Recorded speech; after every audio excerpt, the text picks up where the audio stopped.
The world is screaming at you to be anyone but yourself.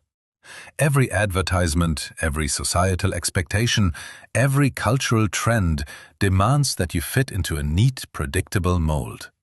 But let me share a terrifying truth that few dare to whisper aloud. The privileges of wealth, fame, or standard success are entirely hollow if you remain a stranger to your own soul. In fact, the most profound privilege of a lifetime is to become who you truly are. If you spend your existence running from the darkness inside you, you are not truly living, you are merely performing. Look around you. Look at the immense machinery of modern life.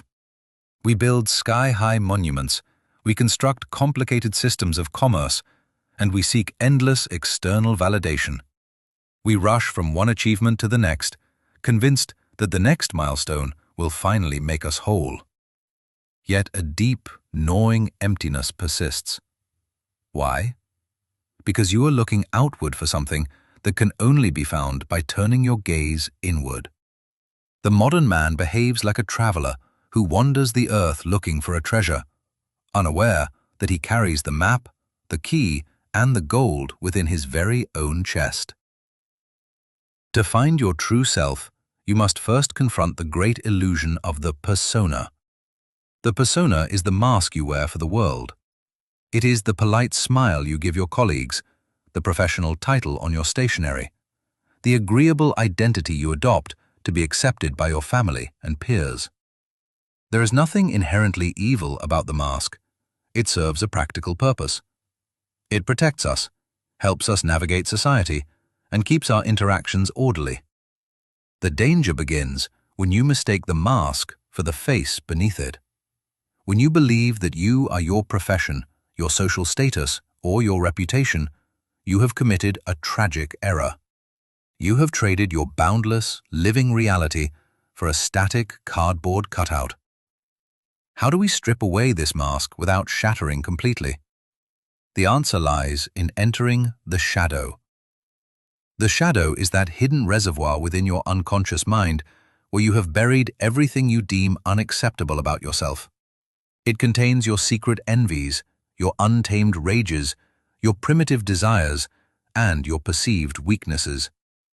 From early childhood, society tells us to repress these traits. We push them down, hoping they will vanish. But they do not vanish. They fester in the dark. Until you make the unconscious conscious, it will direct your life, and you will call it fate. Have you ever noticed how the very things that infuriate you in other people are often the exact traits you refuse to acknowledge in yourself? That is the projection of your shadow. When you judge someone with unusual cruelty, you are actually fighting a civil war within your own psyche. You are projecting your hidden flaws onto an external target because facing them directly is simply too painful. True wholeness is completely impossible without integrating this shadow.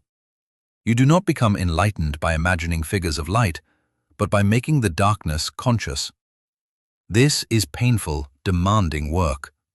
It requires an immense amount of moral courage to sit in a quiet room and look directly at your own capacity for malice, greed, or selfishness.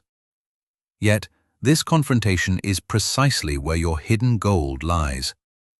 Within the shadow, you will find not only your flaws, but also your buried creativity, your locked-away passions, and your raw vitality.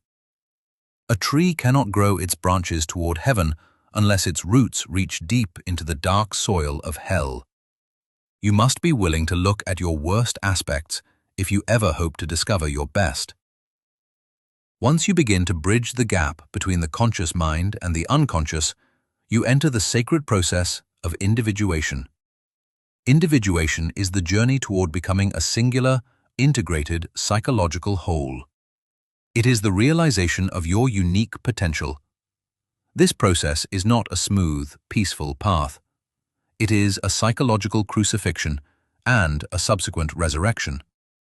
It forces you to stand alone. To walk the path of individuation, you must develop a profound relationship with your inner world, particularly through your dreams. Dreams are not random firings of a sleeping brain. They are the direct, unvarnished messages from the unconscious.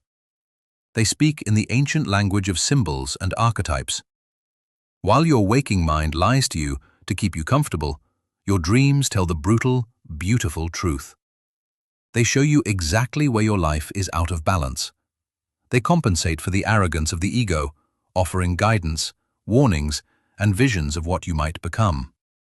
If you ignore your dreams, you are actively silencing the wisest counselor you will ever possess. As you dive deeper, you will encounter the inner forces of the soul. For a man, this is the anima, the hidden feminine archetype within his psyche. For a woman, it is the animus, the hidden masculine archetype. We spend our youth searching for the perfect partner, projecting this inner image onto real human beings. We expect our lovers to be gods and goddesses, to complete us perfectly. And then we grow bitter when they reveal themselves to be beautifully, terribly human. True maturity arrives when you withdraw these projections. You must find the inner bride or inner groom within your own heart. By balancing the masculine energies of logic, drive, and boundaries with the feminine energies of intuition, emotional depth, and connection, you heal the internal division that tears so many lives apart. This path requires you to embrace loneliness. The crowd values conformity, not authenticity. When you begin to speak your true thoughts, when you refuse to participate in the collective illusions of your era, the group will pull away from you. They will call you difficult, eccentric, or distant. Let them. It is far better to be completely whole and rejected by the world than to be celebrated by everyone or remaining hollowed out on the inside. The loneliness you feel on this journey is not the isolation of a castaway.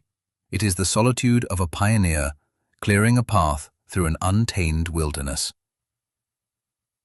Let me clarify a vital distinction. Finding your true self is not an act of selfish individualism. The individualist isolates himself, screaming for his own rights, while ignoring his connection to the human tapestry. True individuation is the exact opposite. The more deeply you understand yourself, the more clearly you recognize your profound connection to the collective unconscious, the shared pool of human memory, instinct, and experience that binds us all together. By discovering your unique spark, you discover how to serve the human collective in a way that no one else can. A society made of mindless conformists is a fragile, dangerous mob, easily swayed by demagogues and collective hysterics. A society made of individuated, self-aware individuals is resilient, wise, and genuinely free. The journey toward the true self has no final destination. It is a lifelong circumambulation, a continuous circling around a sacred center, which I call the self. The self is the totality of the psyche, the inner guiding blueprint that coordinates your psychological growth. It does not demand perfection from you. Perfection is a cold, sterile, dead idea. The self demands wholeness. It demands that you accept your light and your heat, your beauty and your ugliness, your reason and your madness. So, I leave you with a vital choice. You can choose the easy path, the path of the comfortable sleep, the well-worn groove of societal expectation, the safety of the mask. But know that if you choose that path, you will likely wake up in the winter of your life with a profound sense of regret, wondering who it was that lived your life in your place. Or you can choose the difficult path. You can step into the shadows of your own mind. You can listen to the strange voices of your dreams. You can bear the tension of your inner contradictions, and you can bravely claim your unique destiny. It will cost you your comfort. It will cost you your unearned certainties. It will cost you your curated public image. But in return, you will gain your soul. Do not look back. Do not look to your neighbor to tell you who you are. The temple of your true self is standing within you, waiting to be entered. Walk through the doors, confront the monsters at the altar, and claim the divine spark that has always belonged to you. Thank you.